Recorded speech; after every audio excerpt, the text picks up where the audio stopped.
সম্মানিত সভাপতি আহ্বায়ক জনাব হাবিবুর রহমান রতন সাহেব, আমাদের মাঝখানে প্রধান অতিথি হিসেবে উপস্থিত রয়েছেন মুক্তাগাছা উপজেলা বিএনপির বিপ্লবী যুগ্ম আহ্বায়ক সাবেক চেয়ারম্যান ৭ নং ঘোড়া ইউনিয়ন বিপ্লবী জননেতা তার নির্দেশিত জননেতা জনাব কামরুজ্জামান লেবু ভাই। আমাদের মাঝখানে উপস্থিত আছেন মুক্তাগাছা উপজেলা বিএনপির বিপ্লবী যুগ্ম আহ্বায়ক সাবেক নেতা সাবেক চেয়ারম্যান ৪ নং কুমারঘাটা ইউনিয়ন জনাব জাহাঙ্গীর হাসান। আমাদের মাঝখানে উপস্থিত রয়েছেন মুক্তাগাছা উপজেলা বিএনপির বিপ্লবী যুগ্ম আহ্বায়ক ৫ নং ভাষা ইউনিয়নের চেয়ারম্যান আব্দুর রহমান সাহেব।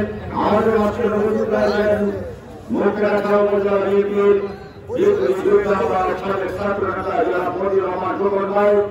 আমাদের মাঝখানে উপস্থিত আছেন থানা বিএনপির সম্মানিত সদস্য এটিএম মিরাজ ভাই, সাবেক বিএনপির সাংগঠনিক সম্পাদক সাবেক ছাত্র নেতা।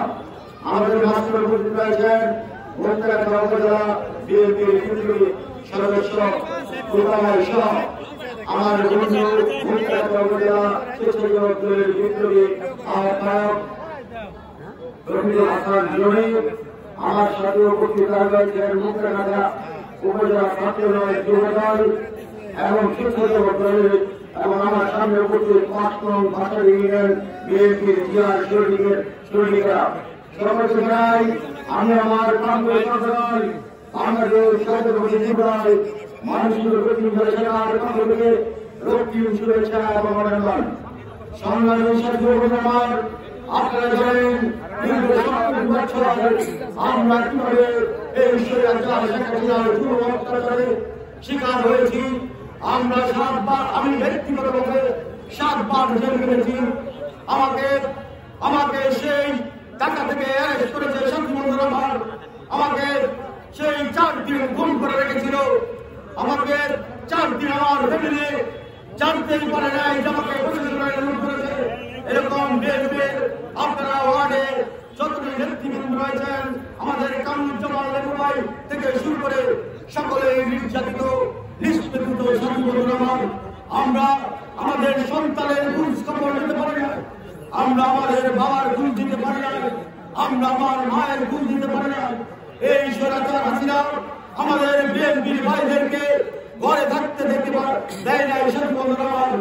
আমরা দেখতে পাচ্ছি আজকে আমাদের বিএনপির কিছু ভাইরা আমাদের সেই আওয়ামী লীগের দূষর ভাইদের বিভিন্ন আত্মীয় পরিচয় দিয়ে বিভিন্ন ভাবে টাকা পয়সা আদায় করার জন্য তারা লিয়াজু মেনটেন করছে। এরকম বরদাস্ত করা যাবে না। আগামী দিন এইসব প্রতিহত করতে হবে। এই মুক্তাগাছা জাতি মিছিল নয়, বিএনপি থেকে তৃণমূল পর্যায়ে আমাদেরকে শুরু করে যে মামলা হামলা আমাদের পরিবারের ঘুষ দিয়েছে সেই লোকটিকে আমরা কিন্তু এমপি বানাতে পারি না। আমরা সকলে বিএনপির লোক ঐক্যবদ্ধ হয়ে আগামী নির্বাচনে তাদের শীষে একে মুসলমান হিসাবে ছোট ভাই আল্লাহ জাকির হোসেন বাবুকে আমরা এমপি বানাবো। তারপরে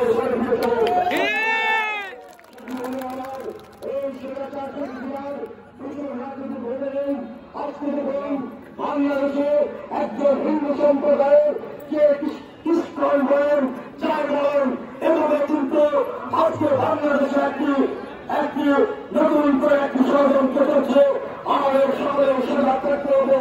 যে বিষয় আমাদের বাংলাদেশ একটি মুসলমানের দেশ। এই দেশে আমরা ৯৫% মুসলমান। আমরা এই দেশকে একটি সুন্দর সামরিক বাংলাদেশ হিসেবে গড়ে তুলব এবং চাঁদাবাজ মুক্ত দেশ হিসেবে গড়ে তুলব। এই আশা ব্যক্ত করে আমি আমার বক্তব্য শেষ করছি। খুদা হাফেজ। বাংলাদেশ জিন্দাবাদ। শহীদ রাজপথ চালানের অঙ্কার তারেক রহমান জিন্দাবাদ। সবাইকে ধন্যবাদ।